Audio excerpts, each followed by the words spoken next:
Un diagnostic sans complaisance du secteur de la santé au Sénégal, documents et chiffres à l'appui. Le ministre de la Santé et de l'Action sociale a fait un bilan exhaustif des maux qui gangrènent le secteur de la santé. Ces maux ont pour nom vétusté des bâtiments, des installations électriques, d'assainissement et d'approvisionnement en eau, avec des risques d'incendie. Les derniers événements d'incendie notés dans les services de néonatologie des hôpitaux de Linguère puis de Tivaouane expliquent à souhait les défaillances des installations électriques dans les bâtiments abritant des services médicaux. Nous avons ensuite, comme deuxième point, l'état de délabrement très avancé, constaté pour beaucoup de structures de santé du pays, dont plus de 65% des centres de santé et des postes de santé, à hauteur de 60%, et des établissements de santé, publics de santé, notamment les hôpitaux, presque à 60%, et qui appellent de toute urgence à des mobilisations de ressources pour y remédier. En effet, le service de qualité est intrinsèquement lié à une infrastructure fonctionnelle et qui est aux normes. Cette situation de vétusté des infrastructures sanitaires est beaucoup plus préoccupante dans les régions de Thiès, de Diourbel et de Ziguinchor, où respectivement 93%, 92% et 87,5% sont à réhabiliter. Malgré ce tableau peu reluisant, l'État du Sénégal, conformément au nouveau référentiel de politique publique Sénégal 2050, a pu engager un certain nombre de réalisations d'infrastructures sanitaires à court terme. Nous avons le lancement et l'achèvement des travaux et la mise en service prochain du pôle mère-enfant, du centre hospitalier de Pikine, du centre de santé secondaire de Jaxaay à Keur Massar.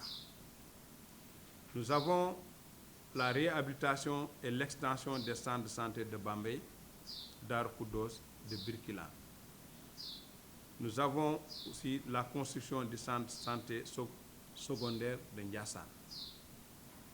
Nous avons aussi le lancement de la procédure de marché de construction des centres de santé de Salémata, Pire, Médina Yoro Foulah et Foundiougne.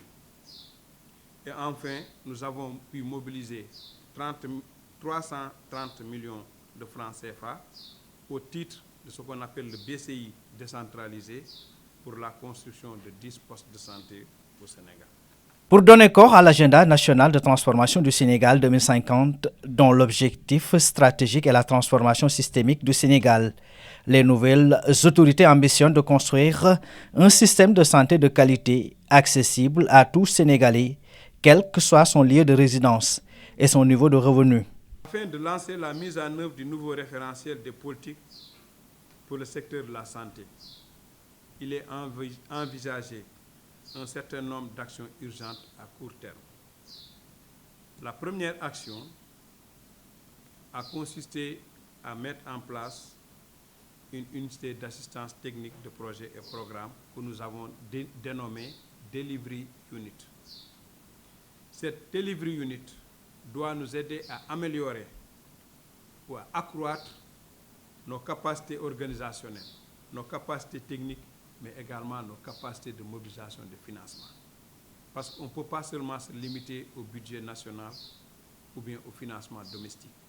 Le ministère de la Santé doit avoir les capacités d'aller à l'assaut de financements non seulement innovants, mais de financements qui existent à travers le monde et qui peuvent être sous forme de subventions ou sous forme de dons.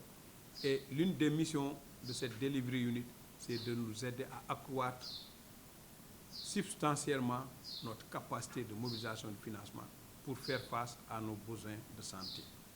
Entre autres actions urgentes et à court terme, le gouvernement compte accélérer le processus d'évaluation prospective et participative de la réforme hospitalière de 1998.